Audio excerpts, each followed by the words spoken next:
அனைவருக்கும் வணக்கம். நான் நாமக்கல் மாவட்டம் பரமத்தி வேலூர்லேருந்து வரேன். என்னோட டிராவல் டைம் மட்டும் பார்த்தீங்கன்னா 3 மணி நேரம் எடுத்துக்கும். 3 பஸ் மாறி தான் நான் ஃபவுண்டேஷனுக்கே வர முடியும். அவ்வளோ ரிஸ்க் எடுத்து நான் டிராவல் பண்ணி வர்றதுக்கு முக்கியமான காரணம்னா மேடை பேச்சாளர் வகுப்பு தான். மேடை பேச்சாளர் வகுப்புனா அது யார் வேணாலும் எடுக்கலாம், எங்கே வேணாலும் நான் போய் சேர்ந்துக்கலாம். ஆனால் நான் ஃபர்ஸ்ட் சார் எங்களோட குரு பாஸ்கர் சார் கிளாஸ் எடுத்ததை நான் பார்த்து நாம மேடை பேச்சாளர் கற்றுக்கணும்னா சார்கிட்ட தான் கற்றுக்கணும்னு நான் அன்னைக்கே முடிவு பண்ணிட்டேன். அதுக்கப்புறம் சம்மர் லீவ்ல கிளாஸ் போட்டாங்க. நானும் இப்ப வந்துட்டு இருக்கேன். ஃபர்ஸ்ட் 30 வந்தப்ப எல்லாரும் நல்லா பேசினாங்க. ஏன்னா நம்மளால நல்லா பேச முடியுமா முடியாதான்னு எனக்கு எம்மாலேயே கான்ஃபிடென்ட் இல்லாம இருந்துச்சு. போக போக எம்மாலேயே எனக்கு நிறைய கான்ஃபிடென்ஸ் வந்துச்சு. நான் பேசுறத பார்த்து என்ன மாதிரி நிறைய பேர் பேசணும்னு நினைச்சாங்க. அதுக்கப்புறம் அன்னையர் தின ப்ரோக்ராம்லாம் போட்டாங்க. அதுல எங்க அம்மாவும் வந்தாங்க. வரும்போது கூட எங்க அம்மா சண்டை போட்டு தான் வந்தோம், நானும் எங்க அம்மாவும்.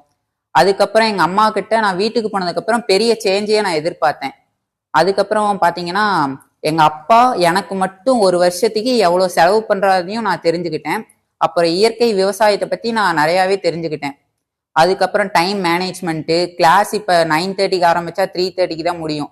ஏன்டா 3:30 கரெக்டா ஆகும்போது கிளாஸே முடியக்கூடாதுன்னு எனக்கு தோணும். இன்னும் கிளாஸ் போய்கிட்டே இருந்தா நல்லா இருக்குமே அப்படின்லாம் எனக்கு இருக்கும். இதுக்கெல்லாம் முக்கியமான காரணம் பாத்தீங்கன்னா எங்களோட குரு திரு பாஸ்கர் சார் அவர்கள் தான். அதுக்கப்புறம் எங்களோட அண்ணாமலை அண்ணனுக்கு நான் ரொம்ப நன்றியை தெரிவிச்சுக்கிறேன்.